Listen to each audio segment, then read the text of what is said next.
मकर संक्रांतीच्या तुम्हा सगळ्यांना खूप खूप शुभेच्छा। तिळगुळ घ्या आणि गोड गोड बोला। हा मकर संक्रांतीचा सण हा शेतीचा सण असतो आणि या काळामध्ये थंडी खूप जास्त असते आणि पूर्वीच्या काळी भारत हा ऍग्रीकल्चरल कंट्री होता। म्हणजे काय, शेतीचे खूप कष्ट आणि त्याच्यासाठी काय लागायची तर ती एनर्जी। तिळामध्ये खूप जास्त एनर्जी असते आणि तशीच गुळामध्ये सुद्धा खूप जास्त एनर्जी असते आणि त्यामुळे या थंडीच्या दिवसामध्ये एनर्जी प्रोव्हाइड करणारं म्हणजे काय तर हा तिळगुळ। आणि त्यामुळे पूर्वीचे लोक तिळगुळ थंडीच्या दिवसात हमखास खायचे। परंतु आज आपल्याला तेवढी कष्टाची कामं उरली नाहीयेत बरं का। आणि तरी देखील आपण जर हे सगळं तिळगुळासारखे पदार्थ खायला लागलो तर डेफिनेटली आपल्याला मेटाबॉलिक डिसऑर्डर्स होऊ शकतात। त्यामुळे तिळगुळ हा खरोखर जपून खावा।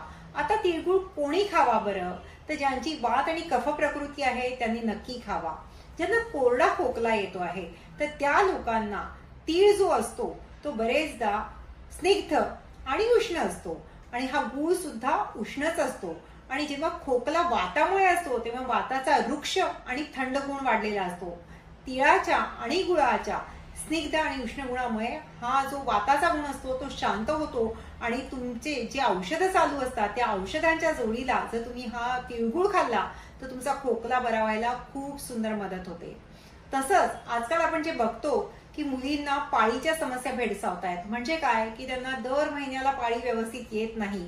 बरेचदा मुलींना पीसीओडी पीसीओएस असा आजार असतो की ज्याच्यामध्ये एग्स मॅच्युअर होत नाही, त्यांचे फॉलिकल्सच्या सिस्ट बनतात म्हणजे पाण्यासारख्या गाठी बनतात। तर हे जे तीळ असतात हे तीळ उष्ण असतात आणि गुळ देखील उष्ण असतो। त्याच्यामुळे काय होतं की या सिस्ट डिझॉल्व्ह व्हायला मदत होतं, एग मॅच्युअर होतात आणि ओव्ह्युलेशन होतं। याच्यामुळे या मुलींना पाळी तर रेग्युलर येतेच, परंतु ह्याच जर मुलींचं लग्न झालं असेल आणि त्यांना जर मूल होत नसेल, इन्फर्टिलिटी म्हणून लेबल लागलं असेल तर या मुलींना ओव्ह्युलेशन होऊन नॅचरल प्रेग्नन्सी होईपर्यंत तिळगुळ उपयोगाचा ठरतो।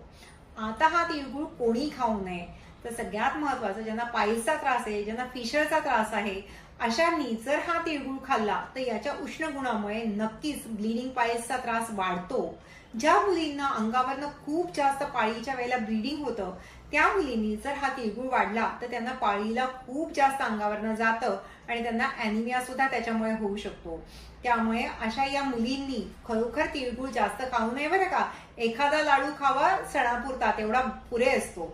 असंच जर एखादा पेशंट डायबिटीसचा असेल आणि त्या पेशंटला डायबिटिक रेटायनोपॅथी डेव्हलप झाली असेल, डायबिटिक नेफ्रोपॅथी डेव्हलप झाली असेल, म्हणजे डोळ्यांना डायबिटीसमुळे व्हिजन लॉस झाला असेल, डायबिटीसमुळे किडनी फेल झाली असेल तर अशा पेशंटने देखील हा उष्ण गुणाचा तिळगुळ जास्त खाऊ नये बरं का, एखादाच लाडू खावा।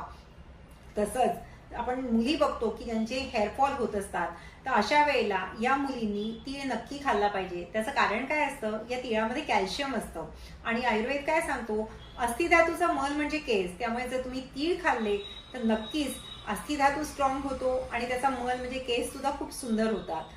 मात्र या तिळाचं तेल लावायचं नाही बरं का। त्याचं कारण काय असतं, तीळ हे उष्ण असतात आणि आपण टीव्हीवरती ऍडव्हर्टाईज नेहमी बघतो की नाही, थंडा थंडा कूल कूल, तर ती अतिशयोक्ती नाहीये असं सांगितलंय आयुर्वेदाने। डोक्याला जेव्हा तेल लावतात तेव्हा ते शांत थंडच असलं पाहिजे। म्हणजे कसं, आवळ्याचं तेल, ज्येष्ठमधाचं तेल, भृंगराज माका हे तेल। त्यामुळे तिळाच्या तेलाच्या नादी लागू नये तर तीळ हे पोटातनं घेतलेले चांगले असतात। त्यामुळे आपल्याला जर हेअरफॉल होत असेल तर आपण तीळ नक्कीच खावे। अशा वेळेला या तिळाचं किती खायचं आहे, तिळगुळ किती सेवन करायचं आहे हे तुम्ही नक्कीच आपल्या जवळच्या आयुर्वेदिक डॉक्टरला भेटून ठरवू शकता। त्यामुळे अशा सायंटिफिक माहितीसाठी आपल्या तेजस्वी आयुर्वेद या युट्यूब चॅनलला नक्की सबस्क्राईब करा। Live Ayurveda, learn Ayurveda.